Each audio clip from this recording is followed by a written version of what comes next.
أعوذ بالله من الشيطان الرجيم بسم الله الرحمن الرحيم أفرأيتم اللات والعزى ومناة الثالثة الأخرى ألكم الذكر وله الأنثى تلك إذا قسمة ضيزى صدق اللہ العظیم۔ کیا خیال ہے تمہارا لات اور عزا کے بارے میں؟ اور تیسرا منات، کیا تمہارے لیے لڑکے ہیں اور اللہ کے لیے لڑکیاں؟ تلک اذا قسمت ضیزہ، تب تو یہ بڑی بے ڈھنگی قسم کی تقسیم ہے۔ اس دن اس پر کچھ میں نے گفتگو عرض کی تھی، دوہرا دیتا ہوں۔ یہ فرشتے جو ہے مشرکین مکہ فرشتوں کو اللہ کی بیٹیاں سمجھتے تھے، تو اور یہ بھی ان کو معلوم تھا کہ یہ اللہ کے قریبی ہیں، تو اس لیے وہ اللہ وحدہ لا شریک کو ماننے کے باوجود انہوں نے ان کے شکل کی کچھ مورتیاں بنائی ہوئی تھیں عورتوں جیسی، لات، عزا اور منات، اور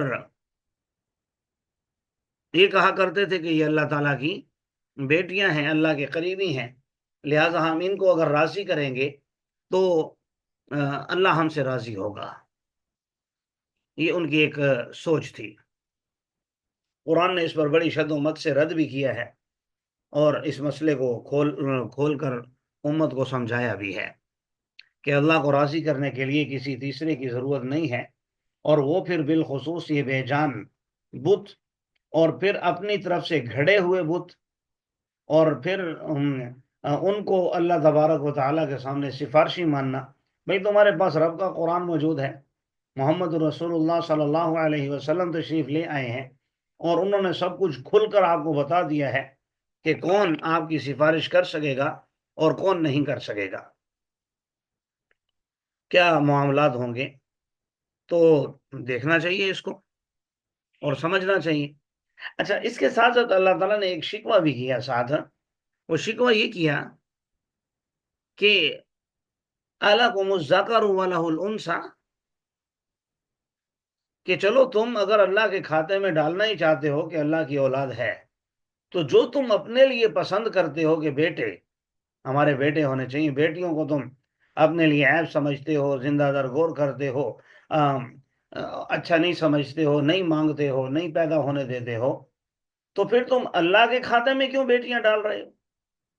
اس سے مقصد اللہ تعالیٰ کا یہ نہیں ہے کہ کوئی عورتوں سے نفرت کا اظہار یا بیٹیوں سے نفرت، یہ مقصود نہیں ہے۔ یہاں یہ بتانا مقصود ہے کہ اگر آپ نے تقسیم ہی کرنی ہے اور عابد اور معبود کو ایک ہی صف میں کھڑا کرنا ہے، تو جو ایک آپ کا آپس میں پیمانہ ہے، معیار ہے، اس معیار کے مطابق تو اللہ کو رکھو۔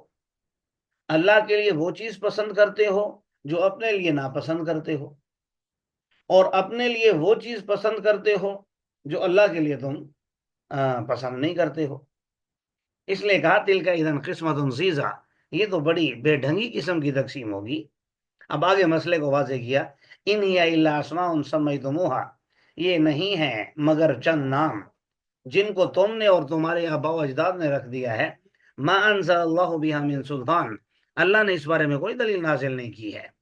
ان یتبعون الا الظن، وہ لوگ اتباع نہیں کر رہے مگر گمان کی، وما تہوی الانفس، اور ان خواہشات کی جو ان کا دل چاہتا ہے، جو ان کے دل میں آتا ہے، جو ان کی اپنی خواہش ہے، بس اسی کو وہ بیان کرتے ہیں، مگر نہ اللہ تبارک و تعالیٰ نے ایسی کوئی بات نہیں کی ہے کہ یہ میرے قریبی ہیں۔ اور اصل میں نا ان لوگوں نے اللہ تبارک و تعالیٰ کو عام بادشاہوں پر قیاس کیا ہوا تھا۔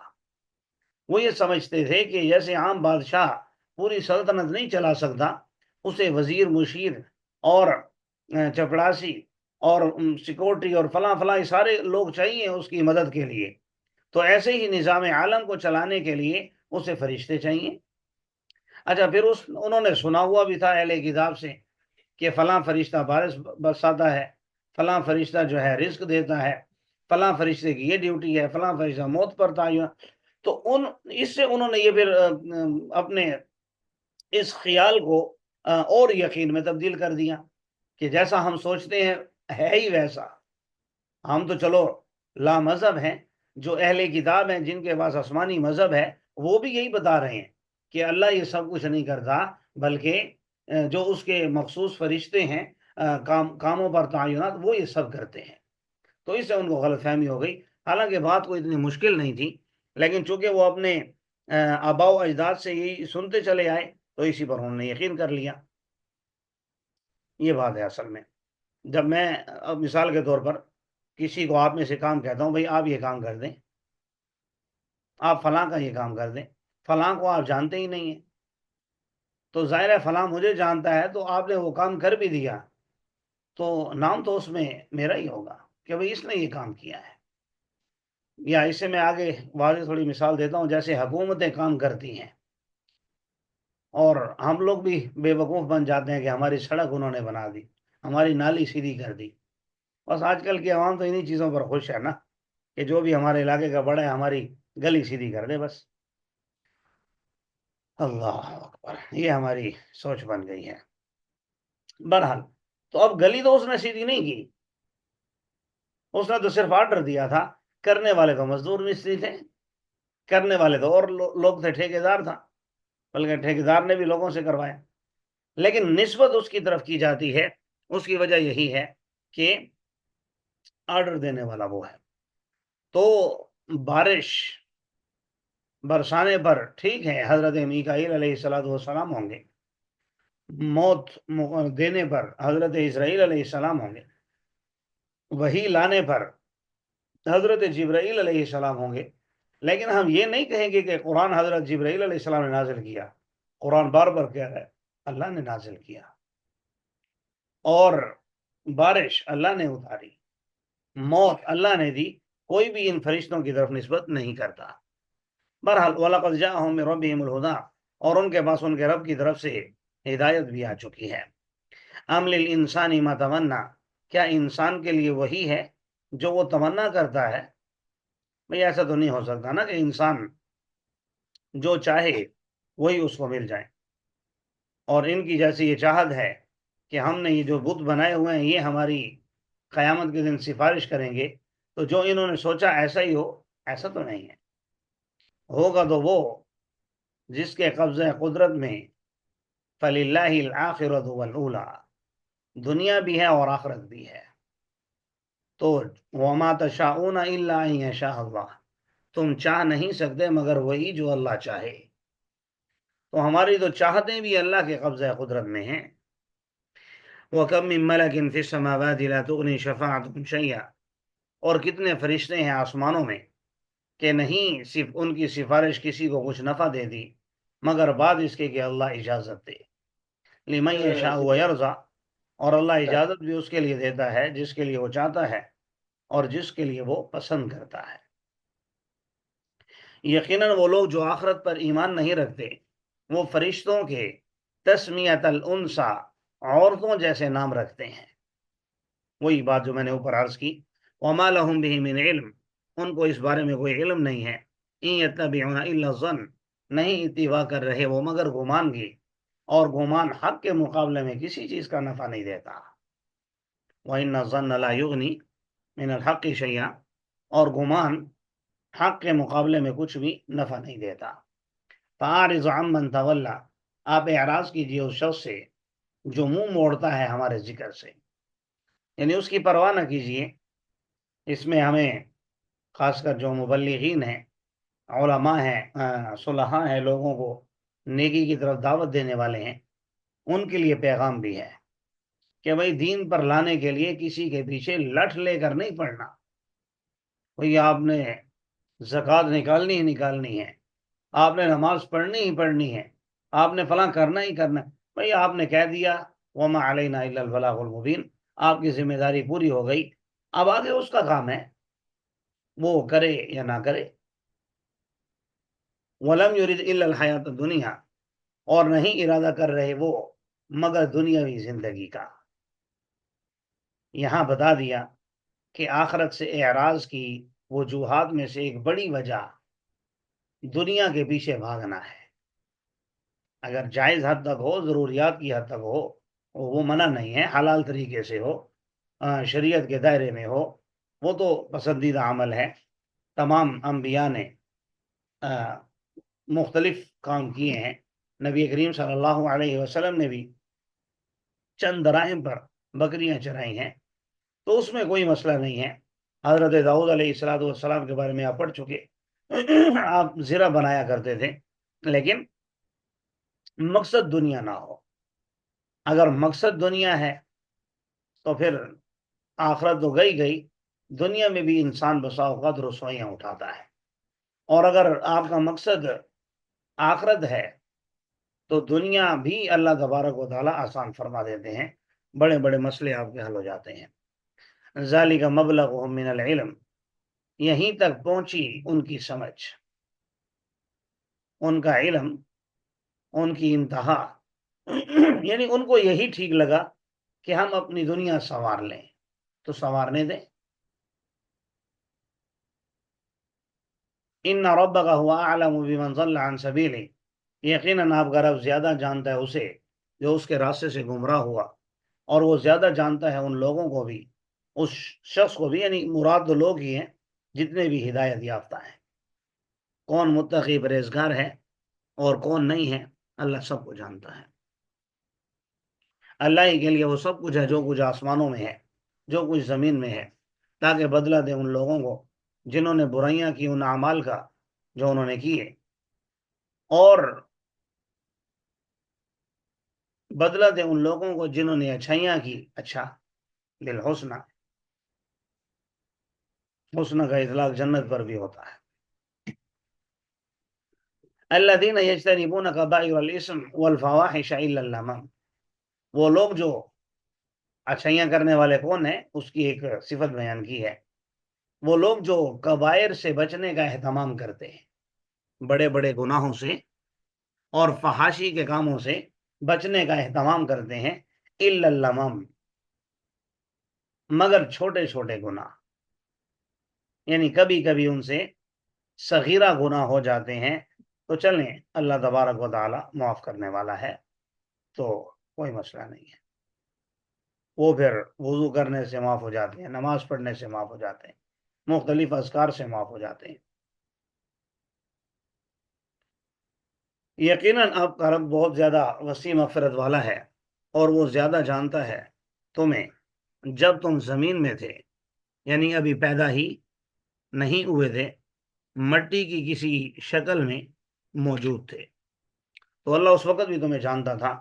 اور جب تم اپنی ماؤں کے پیٹ میں جنین تھے، چھوٹے سے بچے تھے، تو اس وقت سے اللہ تبارک و تعالیٰ تمہیں جانتا ہے. لہذا فلا تزکوا انفسکم، رب کے سامنے اپنی پاکیاں بیان نہ کرو کہ میں بڑا نیک اور متقی پرہیزگار ہوں، بلکہ وہ اعلم بمن اتقی، وہ زیادہ جانتا ہے اسے جو متقی پرہیزگار ہے. افرأیت الذی تولی واعطى قلیلا واکدی اعنده علم الغیب فهو یری، یہ کچھ آیات ہیں، ایک شخص کا تذکرہ ہو رہا ہے.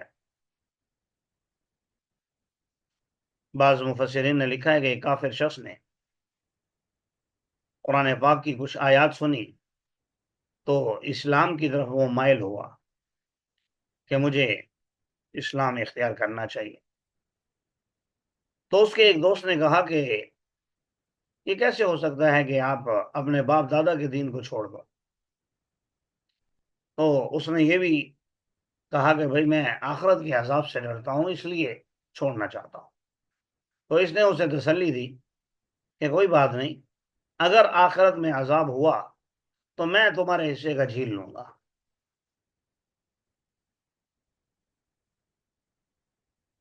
تو اس نے کہا کہ آج تو کوئی کسی کا ساتھ نہیں دیتا، آپ میرا کیسے عذاب جھیل لیں گے؟ اس نے کہا میں اس کا معاوضہ لوں گا. کچھ پیسے لیے، پھر تھوڑے عرصے بعد کچھ اور پیسے لیے. بہرحال پھر اس نے پیسے دینا بند کر دیا. تو اللہ تبارک و تعالیٰ نے یہ آیات نازل فرمائی کہ کوئی کسی کا بوجھ، اللہ تزر وازرۃ وزر اخری، کل قیامت کے دن نہیں اٹھائے گا. کیا خیال ہے آپ کا اس شخص کے بارے میں جس نے پیٹ پھیری اور تھوڑا سا دیا اور تھوڑا سا دینے کے بعد بند کر دیا، کیا اس کے پاس غیب کا علم ہے جس سے وہ دیکھ رہا ہے؟ کیا اسے نہیں بدلائی گئی وہ خبریں جو موسیٰ علیہ السلام کے صحیفوں میں تھی اور اس ابراہیم علیہ السلام کے صحیفوں میں جنہوں نے مکمل وفاداری کی تھی؟ الذی وفا، مکمل وفاداری کی تھی. یہ کہ کوئی بوجھ اٹھانے والا دوسرے کا بوجھ نہیں اٹھائے گا، اور آدمی کو وہی ملے گا جو وہ کوشش کرتا ہے. وَلَيْسَ لِلْإِنسَانِ إِلَّا مَا سَعَى، انسان کو وہی ملتا ہے جتنی وہ کوشش کرتا ہے، محنت کرتا ہے، اور عن قریب وہ اپنی کوشش کو دیکھ بھی لے گا، پھر اس کو پورا پورا بدلہ دیا جائے گا. یقیناً اپنے رب کی طرف لوٹنا ہوگا. کون سا رب؟ وَأَنَّهُ هُوَ أَضْحَكَ وَأَبْكَى، وہی ہے جو ہنساتا بھی ہے اور رلاتا بھی ہے، وہی ہے جو زندگی بھی دیتا ہے اور موت بھی دیتا ہے، وہی ہے جس نے جوڑوں کو مذکر اور مؤنث پیدا کیا، من نطفۃ اذا تمنا، پانی کے ایک غلیظ قطرے سے جب تم ٹپکاتے ہو. یعنی انسان کا کام تو بس ٹپکا دینا ہے. اسے انسان کون بناتا ہے؟ تو فرمایا ہم بناتے ہیں. وَأَنَّ عَلَيْهِ النَّشْأَةَ الْأُخْرَى، اور اللہ پر دوسری مرتبہ پیدا کرنا ہے. وَأَنَّهُ هُوَ أَغْنَى وَأَقْنَى، اور وہی ہے جس نے مالدار بھی بنایا اور جائیداد بھی بخشی. وَأَنَّهُ هُوَ رَبُّ الشِّعْرَى، اور وہی شعرا کا رب ہے. جیسے سورہ نجم شروع میں آپ نے دیکھا ستارہ، تو شعرا بھی ایک ستارہ تھا. زمانہ جاہلیت میں بعض اہل عرب اس کی عبادت کرتے تھے، اور ان کا ذہن یہ تھا کہ ہمیں جو کچھ دیتا ہے وہ یہی شعرا دیتا ہے. تو فرمایا کہ جس رب کی میں بات کر رہا ہوں وہ شعرا کا بھی رب ہے. وہی ہے جس نے پہلے قوم عاد کو اور قوم سمود کو ہلاک کیا، ان میں سے کوئی بھی باقی نہیں ہے، اور ان سے پہلے قوم نوح کو بھی ہلاک کیا. یقیناً یہ لوگ ہم اظلم وادغا، ظالم بھی تھے، سرکش بھی تھے. والمؤتفقۃ اہوا، اور الٹی کی ہوئی بستیاں. اہوا، جن کو زمین پر دے مارا گیا. والمؤتفقۃ، الٹی کی ہوئی بستیاں. اہوا، جن کو مارا گیا زمین پر. اس سے مراد آپ جانتے ہیں، پڑھ چکے ہیں، قوم لوط. فرشتے ان کی زمین کو اٹھا کر اوپر لے گئے. عجائب الملائکہ میں لکھا ہے کہ زمین پر مرغوں نے جو اذانیں دی، آسمان دنیا کے فرشتوں نے سنی، اتنا اوپر. وہاں سے جا کر ان کو پٹخ دیا. اب آپ تصور کریں ان کا کیا بنا ہوگا. آج بھی وہاں بحر میت ہے، بحیرہ مردار، جسے ڈیڈ سی کہتے ہیں. سنا ہے کہ وہاں اس پانی میں جانور بھی زندہ نہیں رہ سکتے. جو قوم فحاشی میں مبتلا ہوئی، یعنی غیر فطرتی عمل میں، تو اللہ تبارک و تعالیٰ نے ان کی جگہ پر زندگی کے آثار ہی ختم کر دیے ہیں. فغشاها ما غشاها، اسے ڈھانپ رہی تھی وہ چیزیں جو ڈھانپ رہی تھی. فبأي آلاء ربك تتمارى، تو تم اپنے رب کی کون کون سی نعمتوں میں شک کرو گے. یہ پہلی مرتبہ ڈرانا ہے، اور آنے والی چیز عن قریب آ چکی ہے. اللہ کے علاوہ کوئی اسے کھولنے والا نہیں. کیا یہ اس بات پر آپ تعجب کرتے ہیں؟ تم تعجب کرتے اور ہنستے ہو، روتے نہیں ہو. یعنی قیامت قریب آنے والی ہے، یہ انہوں نے اس کو اتنا ہلکے میں لیا ہوا ہے. آگے اس کی اللہ نے وجہ ذکر کی کہ ہلکے میں کیوں لیا ہوا ہے. وَأَنْتُمْ سَامِدُونَ، کیونکہ تم غفلت کا شکار ہو، تم تکبر میں پڑے ہوئے ہو، تکبر میں پڑھ کر بھلائے بیٹھے ہوئے ہو، غافل ہو گئے ہو. لہذا انسان بنو. فَاسْجُدُوا لِلَّهِ وَاعْبُدُوا، جھک جاؤ اللہ کے سامنے. یہ مطلب ہے سجدے کا. سجدے کا مطلب ہم سمجھتے ہیں نماز پڑھو.